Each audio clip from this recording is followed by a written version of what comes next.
You and I paid for this place. What is being done in that building is being done in our name and with our money. It is wrong. Let's be clear about what's going on here. There are people who are literally profiting off of the incarceration of children. This is what happens when you call Mexican immigrants rapists and criminals. This is what happens when you call asylum seekers animals and an infestation. It is only when the president has given permission.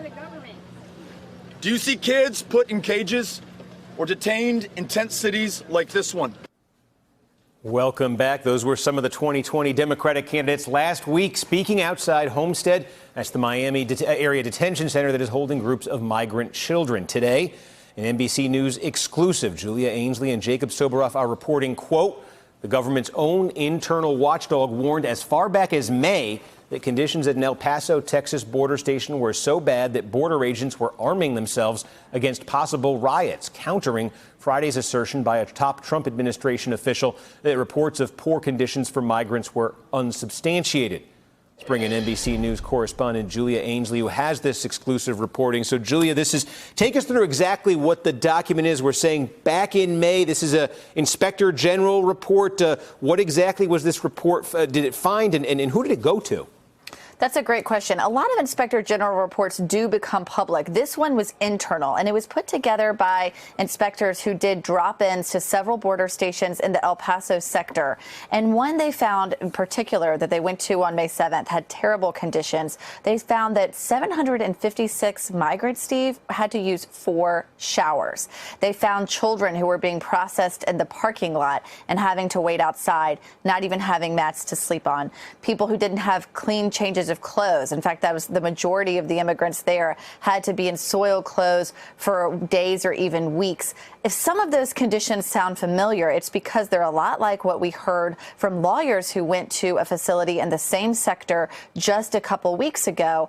But when that happened, the DHS secretary said those reports are unsubstantiated. We're treating people in a fair and humane condition. Well, it seems that they actually had evidence to the contrary going back to mid-May. And the other thing that really stood out to me, Steve, is the fact that the agents there were so worried about the conditions that they actually expected hunger strikes or even a riot from the immigrants that they were detaining. And so they started to arm themselves in places along the border and these border stations where they normally wouldn't have arms.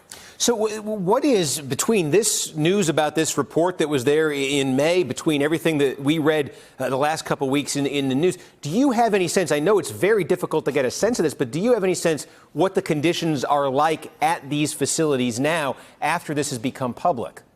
Well, it's clear that they continued into late June because we were talking about the very similar conditions in the same sector just last week, Steve. We do know one thing has happened that has changed the course and does make us a little more optimistic, and that is that Congress passed $4.5 billion in funding at the end of last week, which will open up more space in other facilities that are for longer-term migrant care, for children to go to Health and Human Services, and for single adults to go to ICE custody. Those are places that are meant to have food round the clock, to have showers, toothbrushes, beds for everyone, not like what we saw there. So that does seem to be a ray of hope. But what isn't clear is that DHS learned a lesson that they need anything more than money to fix this problem. It really came down to a management problem. When I went through this, and I would encourage your viewers to go read these documents, we've published them online. A lot of these things just sound like poor management. For example, 2 civilians at this one particular border station, civilians who were on staff,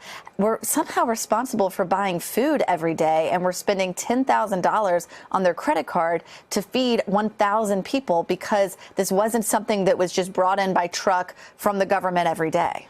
All right, Julia Ainsley, who's been doing some terrific reporting on this story, another exclusive today. Julia, thank you for taking a few minutes. Thank you. Hello, YouTubers. If you're watching this, it means you've checked out our channel, so thank you. Now do me a favor, subscribe by clicking on that button down there.